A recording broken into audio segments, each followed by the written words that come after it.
Bonjour à tous. Aujourd'hui, je vais vous raconter une histoire bouleversante et profondément humaine, celle de Paul, mon mari, et de son coming out inattendu. Une révélation qui a transformé notre couple, mais aussi nos vies entières. Préparez-vous à un récit sincère et touchant, où l'amour, les défis et l'acceptation se croisent. J'avais 38 ans lorsque je suis tombée amoureuse de Paul. Avant cela, j'étais une célibataire épanouie. Pas du tout pressée de me marier ou d'avoir des enfants. Je vivais d'aventures d'un soir et de relations qui duraient parfois quelques mois. Mon travail dans les relations publiques dans une maison de disques m'occupait, et j'étais heureuse dans mon indépendance. Puis Paul, critique musical, est entré dans ma vie. Nous nous connaissions déjà depuis quelques années grâce à nos métiers respectifs, mais à ce moment-là, nos échanges étaient purement professionnels. Un jour, j'ai décidé de lui proposer un déjeuner pour discuter de travail. Ce fut un moment agréable et surprenant. Paul était charmant, drôle, et ses blagues m'ont fait rire comme jamais. J'étais loin de m'imaginer que ce déjeuner allait être le début d'une grande aventure. Il m'a remercié en m'invitant à dîner la semaine suivante. Je n'étais pas excitée par l'idée, mais je l'ai accepté avec plaisir. À ce moment-là, j'étais convaincue qu'il était gay. Je ne savais pas pourquoi, mais il y avait quelque chose en lui qui me le laissait penser. Lors de ce dîner, tout a changé. C'était comme une évidence. L'atmosphère entre nous était différente, électrique. Tout s'est accéléré et, quelques jours plus tard, il est venu chez moi. Là, entre nous, il y a eu une connexion immédiate, intense et pure. Nous ne nous sommes plus quittés par la suite. Nous avons enchaîné les voyages, les moments de bonheur, et quelques mois après, il m'a demandé de l'épouser. À ce moment-là, je savais que je ne m'ennuierais jamais avec lui. Quelques mois après notre rencontre, nous étions mariés. Notre famille s'est agrandie rapidement avec la naissance d'Oscar, puis de Prune. Paul était un père exceptionnel, très présent. Tandis que je continuais à travailler, lui s'occupait des enfants avec une attention incroyable. Il les emmenait partout, participait à chaque moment de leur vie. C'était le père modèle. J'avais l'impression d'avoir trouvé l'homme de ma vie, celui avec qui j'allais vieillir et fonder une famille heureuse. Mais avec le temps, des tensions ont commencé à apparaître. Paul est devenu plus distant. Il n'était plus aussi disponible émotionnellement. Au départ, je croyais que c'était dû à la fatigue ou à la routine. Mais plus ça allait, plus je sentais qu'il y avait un problème. Une sorte de vide s'était installé entre nous, une absence. Il était là physiquement, mais son esprit était ailleurs. Je n'arrivais pas à comprendre ce qui n'allait pas. Puis, il y a eu la perte de sa mère en 2008. C'était une femme dure, exigeante, qui avait toujours poussé ses enfants à l'excellence. Paul avait un lien très fort avec elle, mais aussi une relation complexe, pleine de non-dits. Quand elle est décédée, il a semblé perdre un repère important.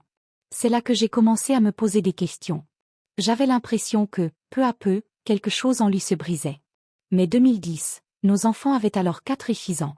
Ce soir-là, j'ai décidé de poser la question qui me trottait dans la tête depuis des mois. Y a-t-il une autre femme? Dès que j'ai prononcé ces mots, je l'ai vu se recroqueviller, comme s'il allait se cacher dans son propre corps. J'ai vu dans ses yeux une culpabilité profonde, mais surtout une peur.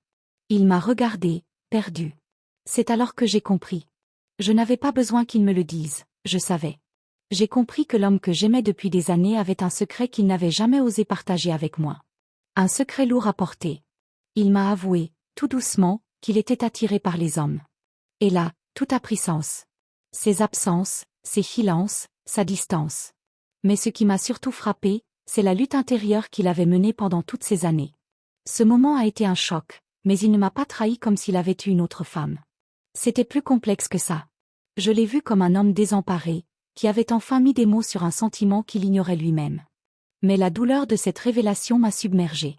Le chaos est arrivé dans mon esprit. Je ne savais plus comment réagir. Que faire de tout cela? Les mois qui suivirent furent très difficiles. Paul, dans un effort sincère, a voulu tout mettre en œuvre pour réparer notre relation. Il a promis de prendre du temps pour vivre son orientation sexuelle, mais à condition de respecter nos engagements familiaux. Nous avons mis en place un accord. Il pourrait avoir une relation avec un homme, mais il devait renoncer à ses aventures d'un soir et à ses escapades sur Internet. Il avait bien compris que ce compromis ne serait pas facile pour moi, et qu'il devrait faire un énorme effort pour préserver notre famille. Mais, bien qu'il ait renoncé à certains comportements, je ressentais un profond mal-être. Je commençais à perdre pied. Chaque jour semblait plus lourd que le précédent. J'ai perdu du poids, je devenais nerveuse, anxieuse, et je me sentais de plus en plus seule, même si Paul était physiquement là. Nous avons eu des moments de grande tension. C'était comme si un fossé se creusait entre nous.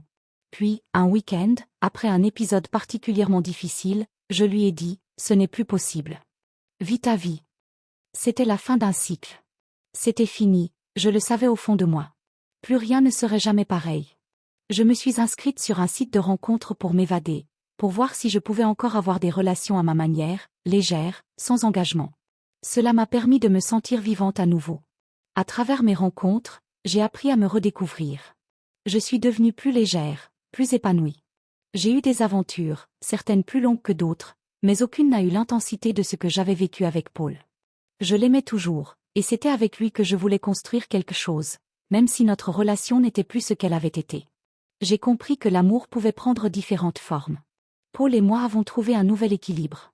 Nous vivons chacun notre vie, mais autour de nos enfants, nous restons unis. Nous avons traversé tant d'épreuves ensemble que rien ne pourrait nous séparer. Les enfants, Oscar et Prune, grandissent dans une atmosphère d'amour, même si nous n'avons pas encore tout expliqué. Mais nous préparons doucement le terrain, en leur parlant de l'acceptation, de l'amour, de la diversité.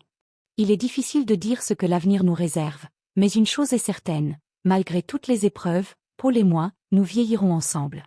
La vie est pleine de surprises, et c'est dans les moments les plus sombres que l'on découvre la force de l'amour et de la résilience. Merci de m'avoir écouté, et à très bientôt pour une nouvelle histoire. N'oublie pas de t'abonner pour ne pas manquer la prochaine vidéo.